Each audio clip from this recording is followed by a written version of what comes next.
CM Revanth రెడ్డిపై కిషన్ రెడ్డి విమర్శలు చేశారు. కేసీఆర్ తో కాంగ్రెస్ కుమ్మక్కైందని ఆరోపించారు. కేసీఆర్ ను అరెస్టు చేయకుండా రాహుల్ అడ్డుకుంటున్నారని, కేసీఆర్ బీఆర్ఎస్ పై రేవంత్ రెడ్డివి డూప్ డైలాగులే అంటూ సెటైర్లు వేశారు. హార్వర్డ్ యూనివర్సిటీలో చదువుకుని వచ్చిన రేవంత్ తీరు మారలేదన్నారు.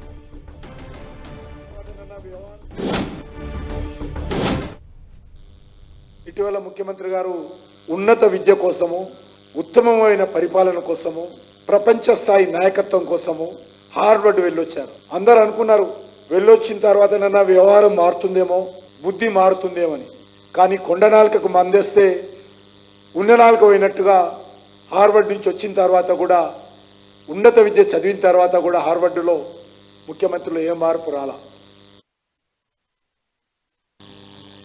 హేట్ స్పీచ్ మీద ఎవరి మీదనైనా చర్యలు తీసుకోవాలంటే ముందుగా ముఖ్యమంత్రి గారిని తీసుకోవాలి.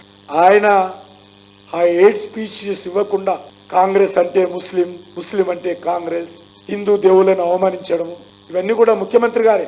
కాబట్టి ఆయన ముందు హేట్ స్పీచ్ ఇవ్వకుండా నియంత్రణ చేసుకొని దాని మీద మాట్లాడితే ప్రజలు హర్షిస్తారు. 2.5 ఏళ్లుగా డూప్ డైలాగులు, డూప్ ఫైటింగ్ కూడా కాదు, డూప్ డైలాగులు కొడతా ఉన్నాడు రేవంత్ రెడ్డి. డూప్ డైలాగులు కొట్టుకుంటూ కాలం గడుపుతూ ఉన్నాడు. సినిమాల్లో డూప్ ఫైటింగ్స్ ఉంటాయి, కానీ బీఆర్ఎస్ కాంగ్రెస్ మధ్యలో డూప్ డైలాగులు కూడా కొత్తగా వచ్చాయి. కేసీఆర్ ప్యాంటులో తొండ తొలుతా, కేసీఆర్ గుడ్లు పీకి గోళీలాడుతా, కేసీఆర్ పేగులు మెడకేసుకుంటా, ఇవన్నీ డూప్ డైలాగులు. సినిమాలో డూప్ ఫైటింగ్లు ఉంటాయి, కానీ వీళ్ళిద్దరి మధ్యలో డూప్ డైలాగులు ఉంటాయి. జైల్లో చుప్పకూడు తినిపిస్తా, ఇవన్నీ కూడా డమ్మీ డైలాగులు. 2.5 ఏళ్లుగా ఎవరెవరు కళ్ళు పీకాడో, ఎవరెవరు పేగులు పీకాడో రేవంత్ రెడ్డి చెప్పాలా. అవినీతి కుంభకోణాల మీద దర్యాప్తు చేస్తానని చెప్పావు. ఈరోజు కిషన్ రెడ్డిని అడ్డుపెట్టి ఎక్కువ రోజులు తప్పించుకోలేవు రేవంత్ రెడ్డి గారు.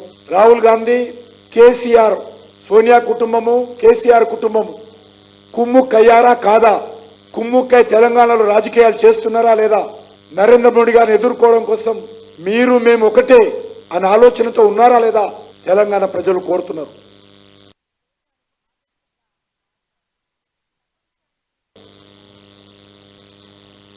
కేసీఆర్ మీద చర్యలు తీసుకోకుండా మీ పార్టీ అధిష్టాన వర్గం రాహుల్ గాంధీ అడ్డుకున్నాడా? ధైర్యం ఉంటే చెప్పు, చర్యలు తీసుకోనని చెప్పు, కేసీఆర్ మాకు అవసరం అని చెప్పు.